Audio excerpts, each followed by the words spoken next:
Yeah, welcome back, everybody. Give our dietitian a big round of applause. Ronald College is here. And she joins us today with tips on our vegetables and healthy eating, healthy living, and all that stuff. You're always prepared with some of the best things. I mean, it's wonderful when you come to the show. We leave here so knowledgeable, and I thank you for the Twitters and the tweets. Oh, yes, of and course. the Facebook stuff. What do we have here today? Okay, so what I decided to do today is, you know how I have my food blog called Fiorella Eats, and I have a series of cooking videos, Meals for One. Yep. So one of the categories that I like to talk about is fruits and vegetables, because most people don't know exactly how to prepare them in a way that allows the nutrients to stay in the food. Yeah. Because there could be a lot of nutrient and vitamin loss in the cooking process. So you want to make sure that if you're going to spend the money and you're going to eat the vegetables, that you are taking in all the vitamins and minerals as well. So there's a couple of things to start off as you can start to categorize actually the vegetables, right? And then in order to maintain the nutrient density of the vegetables, it starts in the storage, okay? So one of the first tips is do not in your refrigerator put vegetables and fruit together, because as the fruit oxidizes and ripens, it emits ethylene gas. And ethylene gas, ethylene gas will make the fruits and vegetables rot faster. Right, it's a little food science, right? So that's important, so that they're separate. Now the second thing is, if you're working with leafy greens, for example, something like spinach or kale, you don't want to wash them first, just wash them when it's time for you to eat them. So store them dry in the refrigerator, if not, they also rot faster. Wow. Okay, and then something... Does the organic stuff rot faster than the stuff that's not inorganic? No, it's inorganic meaning, well, inorganic, you mean that it's not organic. It's not, yes. Okay, it's the same transit time and oxidation time. So it doesn't rot any sooner or later.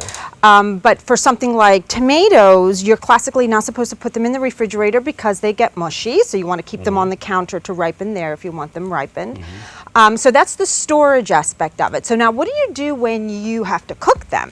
Now this is the tip. Like, we're all used to our parents like boiling broccoli and making that really ugly, horrible broccoli that no one wants to eat, right? If you boil it too much, do you boil all of the nutrients out You of it? boil everything out of it. So what you need to do, the tips for cooking vegetables are, you need to do fast cook and very little water, which means microwave, saute, blanching, and steaming. Steaming. You do not want to put vegetables in a huge pot of water. However, what you can do though is, if you're making... I do that all the time. Do you? So, yes. I just take a bunch of vegetables, put it in a pot of water, and just mix it with something else that I'm getting ready to eat. Because I'm always on the go. Well, you know what though? I'll tell you this. If you're making a soup, right? If you're making the soup and the nutrients are being lost in the water, you're drinking the water, you're eating the water, so you got it. That goes. Okay? Okay, great. So you're perfect. So now the first thing, so when you're going to the grocery store, right, this is what you're going to do. There's certain vegetables that are best when eaten raw.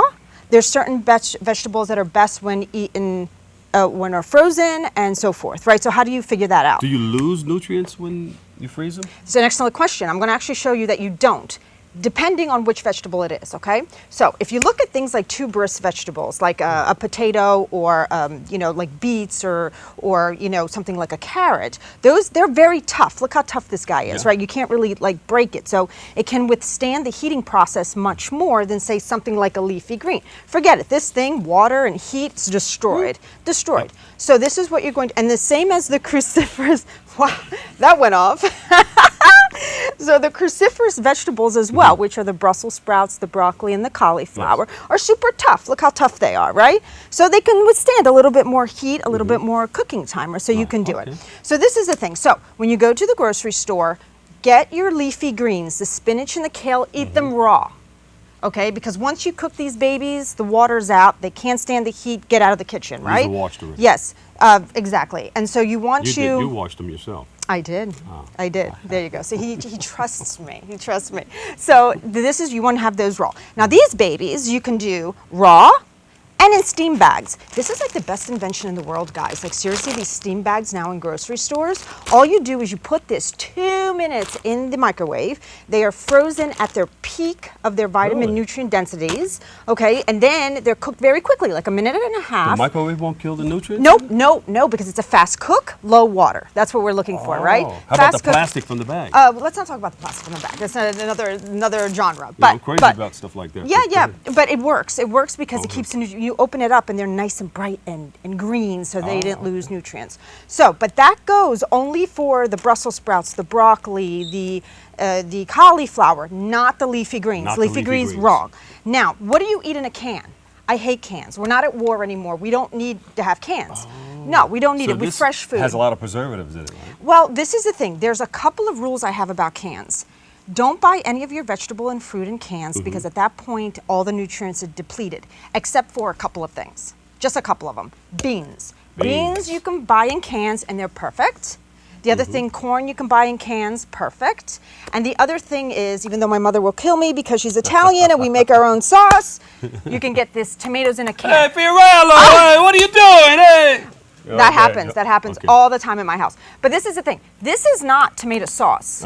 God forbid. We don't eat tomato sauce out of a can. We don't do that. We have fresh, right?